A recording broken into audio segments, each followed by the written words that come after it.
చేయడానికి వచ్చాడు? అసలు క్రిస్మస్ దేనికి? అసలు పర్పస్ ఏంటి? అసతోమా సద్గమయ, తమసోమా జ్యోతిర్గమయ, మృత్యోమా అమృతం గమయ. అయ్యా, అసతోమా సద్గమయ, అసత్యంలో ఉన్నాను, నాకు సత్యం కావాలి. తమసోమా జ్యోతిర్గమయ, చీకట్లో ఉన్నాను, వెలుగు కావాలి.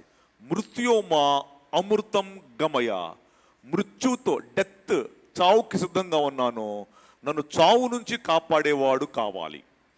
1972 సంవత్సరంలో భారతదేశానికి 2వ రాష్ట్రపతి డాక్టర్ సర్వేపల్లి రాధాకృష్ణన్, ఆయన దగ్గరికి కేరళ నుంచి ఒక సనాతన బ్రాహ్మడు ఆయన కలస్తానికి ఢిల్లీ వెళ్ళాడు. 1972 సుధాకర్ పిళ్ళే ఆయన పేరు, సనాతన బ్రాహ్మడు, కేరళ. రాష్ట్రపతి గారిని కలస్తానికి లోపలికి వెళ్ళి కూర్చున్నాడు. వాళ్ళిద్దరూ గురు శిష్యులు లాంటి వాళ్ళు. ఎరా సుధాకర్ పిళ్ళే, ఏంటి ఇటు వచ్చావు? సార్ మిమ్మల్ని చూసి వెళ్తానికి వచ్చాను సార్. కూర్చోరా అని కాఫీ ఇచ్చాడు రాష్ట్రపతి గారు. వీళ్ళిద్దరూ కాఫీ తాగుతాయి మాట్లాడుకుంటూ ఉన్నగా సుధాకర్ పిళ్ళే రాష్ట్రపతి గారిని, గురువు గారిని ప్రశ్న వేశాడు. గురువుగారు, నాకు ఒక మంచి శాంతినిచ్చేటువంటి ఆయన్ని, మంచి సంతోషాన్ని ఇచ్చేటువంటి ఆయన్ని, మంచి గురువు గారిని ఒక ఆయన పరిచయం చేయండి అన్నాడు. అవునారా సుధాకర్, ఇప్పుడే వస్తానుండు అని చెప్పేసి రాష్ట్రపతి గారు తన గదిలోనికి వెళ్ళి ఒక నల్ల అట్ట పుస్తకం తీసుకొచ్చి సుధాకర్ పిళ్ళేకి ఇచ్చాడు. సుధాకర్ పిళ్ళే ఫేస్ అంతా మారిపోయి నల్లగా అయిపోయింది. ఏంటి సార్ రాష్ట్రపతి గారు, నేను ఒక మంచి శాంతినిచ్చేటువంటి ఆయన్ని పరిచయం చేయండి, గురువు గారిని పరిచయం చేయండి అంటే క్రైస్తవుల మత పుస్తకం బైబిల్ ఇచ్చావేంటి అన్నాడు. అదో రకంగా సుధాకర్ పిళ్ళే రాష్ట్రపతి డాక్టర్ సర్వేపల్లి రాధాకృష్ణన్ గారితో.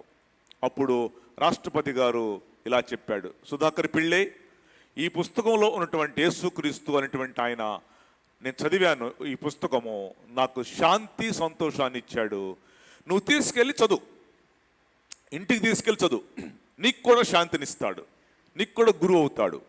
ఒకవేళ నీకు శాంతిని ఇవ్వకపోతే ఈ పుస్తకం చదివిన తర్వాత మళ్ళీ నా దగ్గరకు రా, మన ఇద్దరం కూర్చొని మాట్లాడుకుందాం అన్నాడు డాక్టర్ సర్వేపల్లి రాధాకృష్ణన్. ఆయన పేరట్ ఇప్పుడు కూడా మనం గురు పూజ చేస్తాం కదండి, తెలుసుగా మీకు, పిల్లలు టీచర్స్ని గురు పూజ చేస్తాం. Doctor Sarvepalli Radhakrishnan, the 2nd president of India.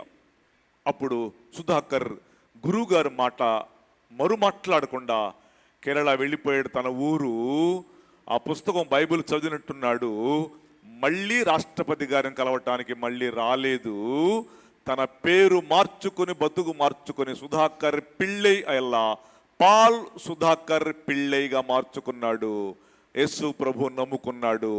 Kashmir నుంచి కన్యాకుమారి వరకు ఎన్ని జైళ్ళు అయితే ఉన్నాయో అన్ని జైళ్లలో అద్భుతమైనటువంటి సువార్త సేవ చేసి 100 మంది ఖైదీలను మార్చాడు ఒక సనాతన బ్రాహ్మడు సుధాకర్ పిళ్ళై.